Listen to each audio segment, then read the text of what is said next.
This video sponsored by Buymote. இந்த ஆப்பில் நீங்கள் பர்ச்சேஸ் பண்ணக்கூடிய எல்லா ப்ராடக்ட்டும் உங்களுக்கு ரொம்ப மலிவான விலையிலே கிடைக்குது.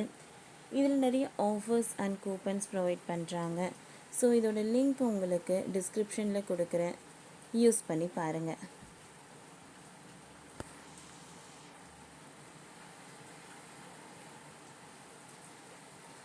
உன்னை இழந்த வலி, மகள் நினைவு நாளில் கலங்கும் பாடகி சித்ரா.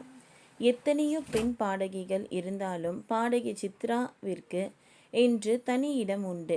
சின்ன குயில், இசைக்குயில் என்ற ரசிகர்கள் இவர்களை அன்போடு அழைத்து வருகின்றனர்.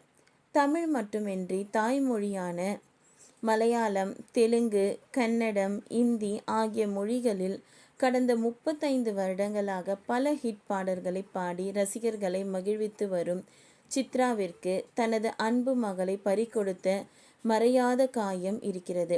மகளின் நினைவு நாளில் பாடகி சித்ரா உருக்கமான பதிவு ஒன்றை பகிர்ந்துள்ளார்.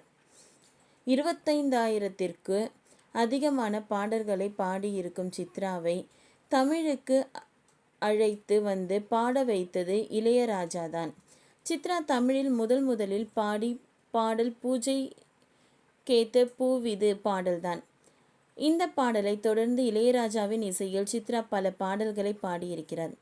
மேலும் கே. பாலச்சந்தர் இயக்கத்தில் வெளியான சிந்து பைரவி படத்தில் வரும்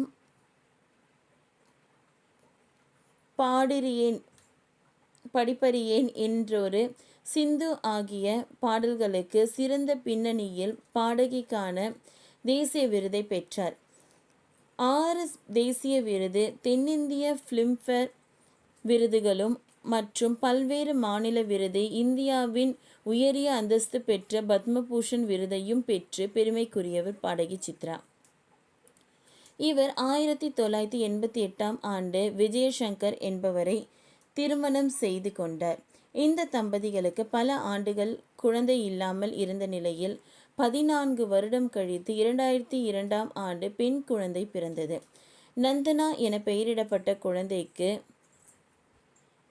ஆன்டிசம் நோயால் பாதிக்கப்பட்டதால் சித்ரா அந்த குழந்தையை பாசம் காட்டி வளர்த்த நிலையில் 2011ஆம் ஆண்டு நந்தனா நீச்சல் குளத்தில் மூழ்கி உயிரிழந்தார்.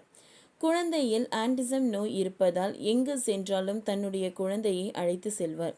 அப்படி 2011ஆம் ஆண்டு துபாயில் நடைபெற்ற நிகழ்ச்சி ஒன்றில் கலந்து கொள்வதற்காக குழந்தையுடன் சென்றுள்ளார். அங்கு எதிர்பாராத விதமான நீச்சல் குளத்தில் தவறி விழுந்த சித்ராவின் மகள் நந்தனா உயிரிழந்தார். இந்த சம்பவம் சித்ராவின் வாழ்வில் பெரும் தாக்கத்தை ஏற்படுத்தியது. இதன் பின் பலரும் குழந்தை ஒன்றை தத்தெடுத்து வளர்க்கும்படி கூறினார்கள். ஆனால் வயது மூப்பு காரணமாக சித்ரா தத்தெடுக்க முன் வரவில்லை. ஒவ்வொரு ஆண்டும் மகள் நந்தனாவின் பிறந்த நாள் மற்றும் நினைவு நாளில் தனது அன்பு மகளுக்காக சில குறிப்புகளை எழுதும் வழக்கம் கொண்ட பாடகி சித்ரா, மகள் நந்தனாவின் நினைவு நாளை ஒட்டி சித்ரா தனது முகநூல் பக்கத்தில் உருக்கமான பதிவு ஒன்று வெளியிட்டார். அதில், உன்னை இனி என்னால் தொட முடியாது, உன் பேச்சை கேட்க முடியாது, உன்னை பார்க்க முடியாது.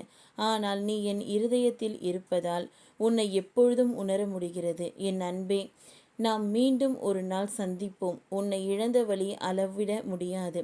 வானத்தில் பிரகாசிக்கும் மிகப்பெரிய நட்சத்திரம் நீ தான் என்பதை நான் அறிவேன்.